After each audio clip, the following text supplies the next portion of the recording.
Channel में। Thank you so much.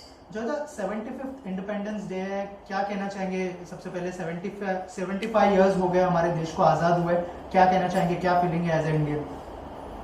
As a Indian ये लगता है मतलब जैसे टाइम फ्लाइज। मतलब एक टाइम पे हम लोग स्कूल में थे, आई रिमेम्बर 60 इंडिपेंडेंस डे आया, फिर 61, 62, 63। तो मुझे ऐसा लग रहा है जैसे जैसे मैं बड़ी हो रही हूँ, मेरा भाई बड़ा हो रहा है, मेरे फ्रेंड्स के एज धीरे धीरे बढ़ रहा है, वैसा हमारा कंट्री का जो इंडिपेंडेंस है उसका टाइम भी बढ़ रहा है। और things are changing for good. और हम लोग बहुत इम्प्रूव कर रहे हैं ऐसा देखा जाए तो। पहले जैसे इंडियंस को मतलब आफ्टर ब्रिटिश इंडियंस को क्या माना जाता था, we are not that improved country and everything. अभी चीज़ें चेंज हो रहा है, Indians are doing really really good. अगर हम लोग ऐसा बोले भी कि नहीं चीज़ें बहुत ज़्यादा अच्छा नहीं हो रहा है, हमको अदर कंट्रीज़ की तरफ देखना चाहिए। श्रीलंका, पाकिस्तान, धीरे धीरे खत्म हो रहा है वो सब countries.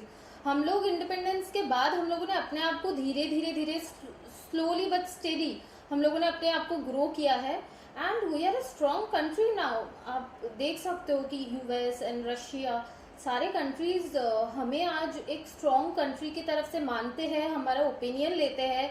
And Modi ji is also very powerful, not among India, I am talking about internationally. सब उनको जितना रेस्पेक्ट देते हैं, उनको मानते हैं, उनका राय लिया जाता है।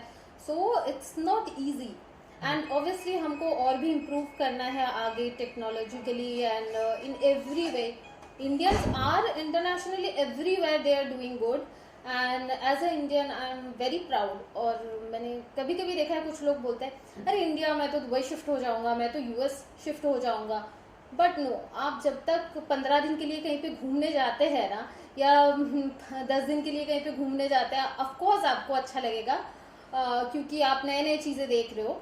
बट रहने के लिए I think India is the best country. Right. इसके अलावा जो हीरोज ने हमारे कंट्री के लिए बलिदान दिया है, वो फिर इंडिपेंडेंस के पहले हो भगत सिंह, राजगुरु, और इंडिपेंडेंस के बाद खुदीराम बासु, हाँ, नेताजी तो सुभाष चंद्र बोस के बारे में भी एग्जैक्ट सुभाष पता चंद्र नहीं बोस। चला उनके साथ क्या हुआ है। बट आई थिंक अगर इंडिया इंडिपेंडेंट हुआ है तो अगर मेरा एज अ पर्सनल व्यू पूछा जाए तो मुझे लगता है सबसे स्ट्रॉन्ग रोल जो है वो नेताजी सुभाष चंद्र बोस का है।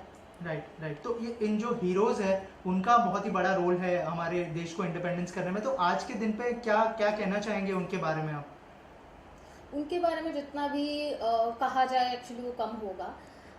जस्ट मुझे ऐसा लगता है हम लोग जब स्कूल में पढ़ते थे नेताजी सुभाष चंद्र के बारे में पढ़ते थे और खुदीराम बासु के बारे में पढ़ते थे। As I am from Bengal, मुझे बंगाल के बहुत सारे हीरोज के बारे में पता है। तो जब पढ़ते थे ना तो इतना, तब हम लोग पढ़ते थे एज अ चैप्टर। बट होता है ना टाइम के साथ साथ जब मेच्योरिटी आया तब उनका एग्जैक्टली कंट्री के लिए प्यार जो है, जिसके लिए मतलब फॉर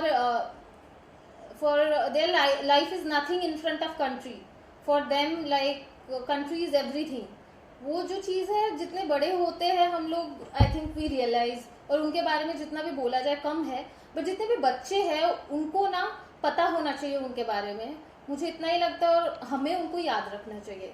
That's it. और 75th इंडिपेंडेंस डे के मौके पर जो स्पोर्ट्स पर्सन्स ने जो गिफ्ट दिया है हमारे देश को, जो इतने सारे मेडल्स और इतने सारे जो गोल्ड सिल्वर मेडल इतने सारे जो लाके दिए, क्या कहना चाहेंगे उस बारे में?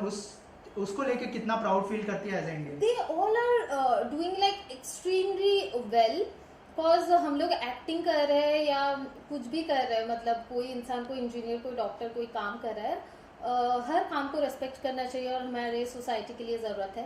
बट इनका क्या होता है कि ये इंटरनेशनली जाके जब इंडिया को प्राउड फील कराया जाता है, कुछ पहले क्या माना जाता था, अगर आप एथलीट हो तो you know South Africans are very strong physically. हाँ, if someone is from US और यूरोप, उनको फैसिलिटीज़ बहुत ज़्यादा मिलता था, एडवांस टेक्नोलॉजीज़ जो आता था, कोई भी स्पोर्ट्स के लिए, गेम के लिए कैसे खेला जाता था उनको पता चलता था। बट हमारे मैं सोचती हूँ, मतलब अभी मैंने हेमा दास का भी देखा है, she is from a very poor middle class family, और शायद उनके पास उतना पैसा भी नहीं था, चीज़ें भी नहीं था, फिर भी उन्होंने जो उनके अंदर पैशन था, और उन्होंने जो, she is a Bengali girl, I know her story, I heard her story. तो ये सब चीज इतना ज्यादा नहीं है, फिर भी उन्होंने इंटरनेशनली जो कंट्री को रिप्रेजेंट किया, और ये बहुत बड़ी बात है I think, to make us feel proud right internationally. Of course we are very proud as Indian. Right. और बचपन की कुछ अगर मेमोरी शेयर करना चाहे इंडिपेंडेंस डे की, स्पेशली अगर कुछ बताया, आपकी स्कूल में कैसे सेलिब्रेट करते थे, घर पे कैसे सेलिब्रेट करते थे आप? Yeah, I remember I'm from Durgapur Girls High School. It's in Durgapur. It's a government school. तो इंडिपेंडेंस डे के दिन पहले तो हमारा बहुत पहले से प्रैक्टिस होता था पीटी के लिए, और कुछ I was not a good dancer, मुझे स्कूल में डांस ग्रुप से निकाल दिया गया था because I was not that good, but we use to do PTs and everything. फिर जो फाइनल पीटी का जो डे रहता था वो 15 अगस्त होता था, और पीटी के बाद फ्लैग होस्टिंग के बाद हम लोग, और भी जो नेशनल एंथम बजता था उसके बाद हम लोगों को बहुत सारा एक टिफिन बॉक्स टाइप मिलता था, बॉक्स में उसमें लड्डू और बहुत सारा खाना होता था स्वीट समोसा ये सब स्कूल में। That's a nice memory. Right.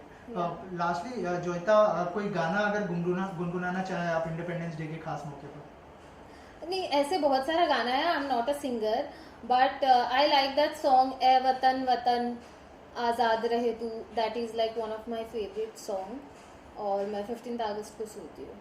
Right. Lastly professional front में अगर कुछ बताना चाहे, any of your upcoming project you would like to share with us? I just yesterday only मैंने वूट के लिए एक लुक टेस्ट किया है, तो वूट और कलर्स में आएगा वो शो, तो hope for the best. Thank you so much and all the best. Thank you.